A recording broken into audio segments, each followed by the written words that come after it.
बहुत दर्दनाक वाक़या है ये। मैं समझता हूँ इस सदी का, इस वक्त का सबसे बड़ा लीडर इन जालिमों ने हमसे छीन लिया है। और वजह क्या है कि हमें आपकी रिजीम बदलनी है, इसलिए हम अटैक करेंगे। न कोई इंटरनेशनल लॉ है, न यूएन है, न कोई तहजीब है, न कोई तारीख़ मिलती है। और उसको मार कर पूरी दुनिया को मुसीबत में डाल दिया है। ये गलतफहमी है अमेरिका की कि हमने सद्दाम को मार दिया और इराक़ ख़त्म कर दिया, हमने गद्दाफ़ी को मार दिया, लीबिया ख़त्म कर दिया। ये गलतफहमी उनको पता लग जाएगी।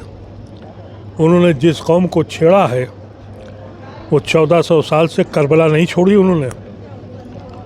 वो आज भी करबला को याद करते हैं, वो मौत को ढूंढते हैं। तुम ये समझते हो कि खामनी को मार कर तुम समझते हो कि ईरान पे कब्ज़ा हो जाएगा? ये लड़ाई अब कब तक चलेगी? ये दूसरा करबला बनाया तुमने। पूरी इंसानियत पे तुमने जो इस वक्त वार किया है। और अब खैर मनाएं खलीज के रियासतें। अगर वो चाहते तो अमेरिका को, यहूदियों को रोक सकते थे।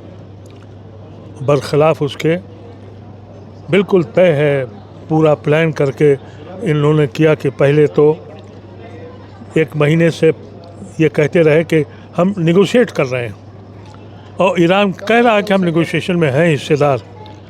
हम आइटम बम नहीं बनाएंगे इसलिए कि उनकी शरीयत ये कहती है कि यह हराम है, बहुत मासूम लोगों की जान जाएगी, इसलिए वो नहीं बना रहे थे। नहीं तो आइटम बम बनाना क्या मुश्किल है? जिन्होंने दुनिया की नायाब मिसाइल्स बना दी जिसको आज दुनिया हैरत कर रही है, तो वो आइटम बम का नहीं कर सकते थे। लेकिन कहा कि नहीं, आप मिसाइल्स भी बनाना बंद करिए क्योंकि हाकिम का वक्त है। वो यही चाहते थे अमेरिका और इसराइल कि वो करें जो खलीज की रियासतें उनके लिए करती हैं। उनका पेट्रोल ख़रीदती हैं, उनको असलहा बेचती हैं और उनसे कहती हैं कि महल बनाओ, प्लाजा बनाओ, टावर बनाओ, और वो बनाते हैं। ईरान ने ये नहीं किया। ईरान ने अपना डिफेंस के ऊपर, लोग गरीब हैं वहाँ, खाने को नहीं है, लेकिन उन्होंने कहा कि हम अपने मुल्क की सालमियत को बचाएंगे। उसकी सज़ा इन्होंने दी है। मेरा यकीन है कि ये लड़ाई जो अब छिड़ी है, इसमें अमेरिका को पानी आ जाएगा, इनको पसीने छूट जाएंगे। किस कौम से लड़ रहे हैं आप देखिए टेलीविज़न पर। इसराइल में सड़कें वीरान हैं, और ईरान में, तेहरान में, साफियान, दो भी उनकी जगह हैं। लाखों लोग सड़क पे खड़े हैं कि आओ मारो। उनको मिसाइल का ख़तरा नहीं, उस कौम को छेड़ा है तुमने। अभी तक तो तुम्हारा साबका ये निकम्मे अरब बादशाहों से था जिनको तुमने अय्याशी में डालकर और उनसे जूते उठवाते हो। अब तुम्हें उन लोगों से मुकाबला करना है जो मौत ढूंढते हैं, और वो मौत ढूंढ रहे हैं। लेकिन सर, इस घटना के बाद नेतन्याहू और ट्रंप दोनों का ट्वीट आता है कि हमने आज एक तानाशाह को मार गिराया है। उनकी नज़र में वो तानाशाह है, और ट्रंप किसी गैर मुल्क में वहाँ के सदर को ला के पकड़ के बंद कर दे, वो जमहूरियत है। किसी मुल्क में ये कह दे कि ग्रीन लाइन हमारा है, दे दो नहीं तो मारेंगे, ये जमहूरियत है। ये हरामजादे हैं, जमहूरियत के माने नहीं जानते। जमहूरियत के अगर माने थे तो यूएन मौजूद था। तुम किसी के मुल्क में कैसे कह सकते हो कि तुम ये नहीं बनाओगे और ये सरकार तुम्हें बदलनी होगी? जमहूरियत का निज़ाम देते हैं। इनसे बड़ा तानाशाह आज अमेरिका ने दुनिया को वहाँ खड़ा कर दिया है जहाँ वर्ल्ड वार से पहले दुनिया थी। उससे ख़तरनाक हालात हो गए, क्योंकि उस वक़्त इतने ख़तरनाक असलहे नहीं थे दुनिया के पास।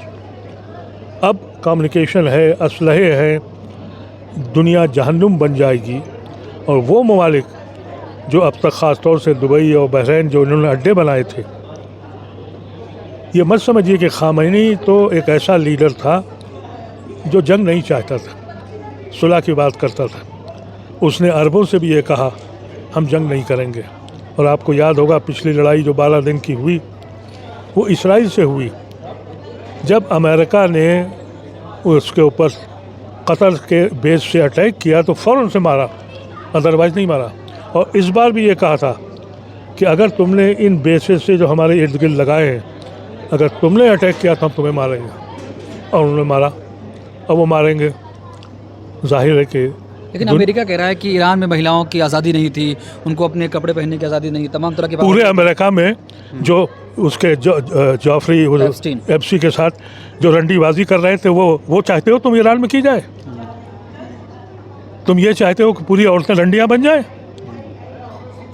ये मुल्क, ये दुनिया बनाना चाहते हो? उसने औरतों को हिजाब पहनाया था, इज्जत दी थी। आपको मालूम है तेहरान में, मैं जब तेहरान गया तो रात के 12 बजे पहुंचा, टैक्सी ड्राइवर मेरा लेडी थी, वो चला रही थी रात में। कौन कहता है कि वहाँ हुकूक नहीं है? लेकिन मीडिया यहूदियों का, और ये बात वाज़ेह हो चुकी है। अभी देखिए इन्होंने एक और साजिश की है। CNN ने खबर दी है कि जो वाशिंगटन पोस्ट है उसने ये कहा कि सऊदी अरेबिया ने कहा कि तुम अटैक करो। यानी मतलब ये है कि अब वहाँ भी लड़ाई हो, खेलते रहो, अय्याशियों में पड़े रहो, और जो तुमने बड़े बड़े सोने के महल बनाए हैं, कब्र में तो मट्टी में जाना होगा, ये छोड़ के जाना पड़ेगा। हाँ, ये याद रखें, ख़ुमैनी तारीख़ की किताबें जब पढ़ी जाएंगी तो ये कहा जाएगा कि एक मर्द मोमिन था जिसने अपने मुल्क के लिए कभी झुका नहीं और क़ुरबानी दे दी। हम उसको सलाम करते हैं। लेकिन इस अटैक के बाद क्या ईरान को डराने की कोशिश की कि ईरान डरेगा? कब से डरा रहे हो? वो कौन सी कौम है आपको पता है? पहले इराक़ से अटैक पर आया और कई साल तक जंग लड़े, 20 साल हो गए, उनके ऊपर बैन लगा दिया, वो नहीं झुके। 12 दिन तक इसराइल से अटैक कराया और नहीं झुके। आप क्या समझ रहे हैं वो झुक जाएंगे? वो कौम झुकने वाली नहीं है, इसलिए कि वो बहुत पुरानी सिविलाइजेशन है और वो आज तक जी रही है करबला के नाम पर। उसने भूला नहीं है करबला को। अच्छा, रिज़ा पहलवी कह रहे हैं कि ईरानियों को अब अच्छा मौका मिल गया है, रिजीम बदलने का मौका है, फ़ायदा उठा लीजिए। आप मुझे बताइए कि जिस तरह के डेमॉन्स्ट्रेशन और जिस तरह का मातम हो रहा है ईरान की सड़कों पर, आपको कोई डाउट है? ईरान का खामेनी जिसको तुमने शहीद किया है, वो पूरे दुनिया के मुसलमानों का लीडर था इस वक्त। शिया सुन्नी की बात मत करिए, वो इस वक्त वाहिद लीडर था जिसने हिफाजत की है इस्लाम की, दीन की, अपने मुल्क की, और ग़ुलामों के आगे झुका नहीं है। कहाँ की बातें कर रहे हैं आप? अभी आप देखिएगा इन खलीज मुल्कों में जो आफत आने वाली है वो अब किसी को नहीं छोड़ेंगे। एक एक बच्चा शहादत ढूंढेगा। ये वो कौम है जो मौत को ढूंढती है कहाँ। अच्छा सर, प्रधानमंत्री नरेंद्र मोदी का कोई भी अभी तक बयान सामने नहीं आया इस अटैक? प्रधानमंत्री को तो पहले से ब्रीफ कर दिया था उन्होंने 2 दिन पहले। वो उनके प्यारे, बहुत ही प्यारे अब्बा बता दिया। क्या बताया? फादरलैंड अपना चुम्मा उम्मा भी दे के आए हैं वहाँ, बड़े प्यार से उसने इनके गाल पे प्यार भी किया है। 2 दिन पहले उनको ब्रीफ कर दिया था उन्होंने, और पाकिस्तान और अफगानिस्तान की लड़ाई शुरू करा दी थी कि पाकिस्तान उसमें उलझ जाए। यूक्रेन की लड़ाई बढ़ाई इसीलिए जा रही है कि रशिया ना आने पाए। ये सारा प्लानिंग यहूदियों ने करके, और अमेरिका का सदर की चाबी इसराइल के पास है। अमेरिका रिलेक्टेंट था, उनके एडवाइजर्स ने कहा था कि मुश्किल होगी, लेकिन चाबी तो नेतन्याहू के पास है। और अब वो ऐलान कर रहे हैं कि सऊदी अरेबिया ने कहा कि अटैक कर दो, यानी अब फिर आपस में मार हो। ये पूरा खित्ता, ये बहुत बदनसीबी का दिन है। अफसोस और दर अफसोस हमारा सैकड़ों साल का ताल्लुक़ ईरान से, और हमारी हुकूमत या तो खामोश है या खामोशी से उनके साथ है। ये बड़ी अफसोस की बात है।